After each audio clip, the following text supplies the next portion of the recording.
welcome to Records. Lovely opening. Hello and welcome to Ramble. I'm Michael. I'm Deanna. And today we're going through a fast episode of... I'm kidding. We're going to be reading Deanna's old story again. Yay! So we left off on Chapter 8, which Chapter 8! You're just gonna interrupt me the entire time? No, I'm done now. Okay. You sure? Maybe. You need to get it out of your system still. Let me just scream a little bit. Okay. Anyone, freaking listening to this is like, these people are on crack. You gotta get their attention. Sure. You don't think this would get your attention if you clicked on it? You took too long. Are you wanting to, do a interesting read of this chapter? No, I'm good. I'm just messing.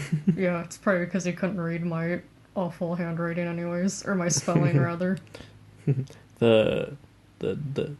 The go that says dog. I actually write God. They got God. That's a dyslexia, speaking. Tossed a ball to God.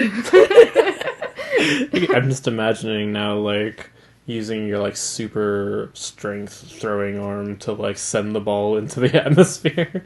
Just playing ball with your pop. Yeah, it's gonna pop once it reaches Mach 5. Anyways. So chapter 8, was it a dream? Was it? Let's find out. And a real quick disclaimer. So I originally wrote this when I was about 9, but I can see the last third of this chapter, which honestly the whole thing is only a page long, but I later decided to rewrite part of it, and I literally had written the new section on a new piece of paper, cut it out, and taped it over the old stuff. I can see that. Yeah. I can see the tape. You also wrote part of it with well, I guess you could have just sharpened the pencil, but one looks more faint and the other looks newer. Well, the newer is newer, so. Wow. Are you a genius? I felt like a genius when I wrote it at the time. You're this will work. No one will be able to tell that I just taped this on. Yeah, the very shiny tape. Anyways, Jace and Katie found themselves in the main room of the mine. The mine, not a mine. But... There's a main room in the mine? I there's so. The living room and the kitchen in the mine. And bathroom. Yeah. Got a balcony. Guest bathroom. Got a balcony. Jace and Katie found themselves in the main room of the mine, and there was a lot of mine carts on tracks, as they do. Awesome, now we can put Minecraft in the description. All of a sudden, Jace was very tired. Jace's eyes were now heavy, his head bobbed up and down. Katie looked at Jace. Oh, this is part of I did not have quotation marks to show that they were talking. You want me to set up a tent for you? Jace squinted at Katie. Yes, please, he answered. Katie put the tent up and gave Jace a sleeping bag with an extra blanket. Jace held the blanket in his hands. Where do you get these things? Which is a good question. Well, I am a fairy, and... Kate answered. What? No, there's an I there. I said Kate answered. Katie. Oh, Katie. My bad. Well, I am a fairy, Katie answered. Jace put the sleeping bag and the blanket in the tent. Oh, where are you going to sleep? Jace asked Katie. Where are you sleeping, huh? Wink, wink. Why don't we share this? I'm 10. He's 13, sir. He's an adult. That's not... be careful what you're saying. I'm just saying, at 13 you feel like an adult. I think at 11 you thought 13-year-olds were adults. We've talked about this. Have we? Yeah, the whole... How, when you're a kid, you think 13, or when you're 13, you you're a teenager, so you know everything, so... And then you post things that later get put onto Young People YouTube, r/Young People YouTube on Reddit. Yeah. I keep having to, like, read this really slowly because, like, I feel like the way I was writing was kind of, like, robotic. And Katie sat down on her cot. Jace rolled over. Beep boop. Katie shook a blanket. In the minecart, she answered. Oh, okay, good night, Jace shouted while She's he... just gonna wait, hold on. She's casually sleeping in the minecart like metal. Hold comments and questions for after. Oh no, it's my bad. But yeah, she's gonna sleep in, I guess, a really cold, hard, minecart. She's a fairy, so it's fine, right? Yeah. I mean, should fairies even need to sleep? I feel like that's the real question. I don't know, man. Jay shouted while he walked in his tent. And this is the start of the new section that I had written. Jay slipped under the covers of the sleeping bag. Even though he was very tired, something still kept him from sleeping. It was the thought of his family. By now, the family... the family. By now, his family... He's already distancing himself from them. Yeah, I guess mentally. so. By now, the family would know that he was gone. A long time ago, they would have known. He could only know so much to know what the family was doing or how they felt. Jay started to feel sick at that thought. A tear escaped his eye. He just missed his family. He wouldn't see them in a year, maybe even never. And that's the end of the chapter, and I just wanted to say, I think it's funny that here I specified that it would maybe be a year before he'd see them, when I think, like, a chapter or two before he said 3 months. So I definitely decided to, like, up the stakes and be like, oh no, he's gonna be away for a long time. So, like, canonically, there's not, like, a reason he feels like it would be a year. All of a sudden, he's just kind of changed his mind and been like, I think it'll take more like a year. I mean, considering they live in, like, or he lives in San Diego and he has to go to Egypt. San Diego. Yes. I don't know, I feel like on foot. not that you could do it on foot for the whole thing, but, like, it would take some time. At least a few hours. At least, maybe 3-4 hours, I'd say. Yeah. Yeah. I think it's funny, let me like read.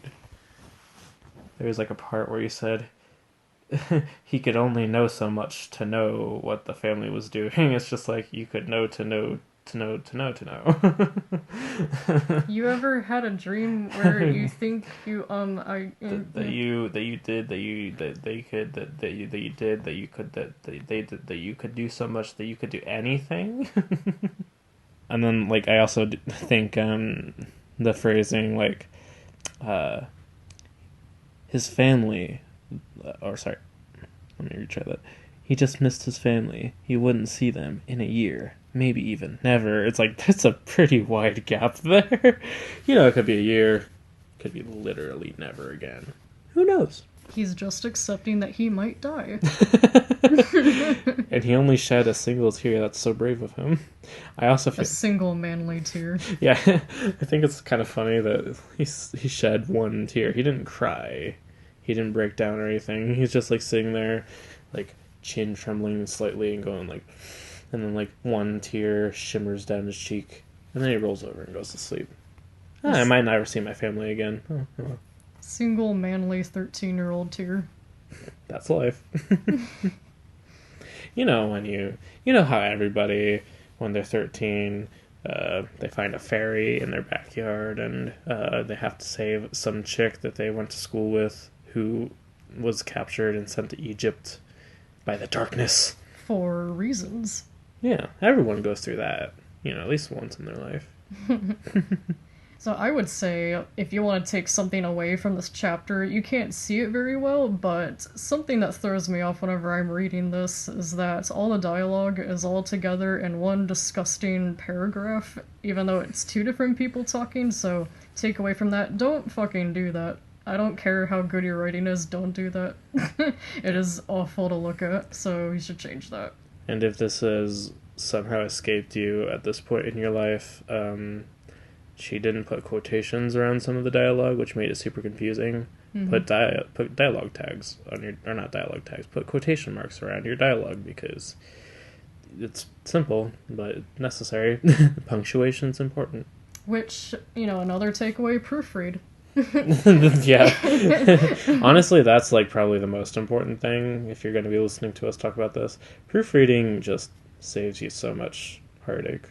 Just read it through a couple of times. It'll be worth it in the end, trust me.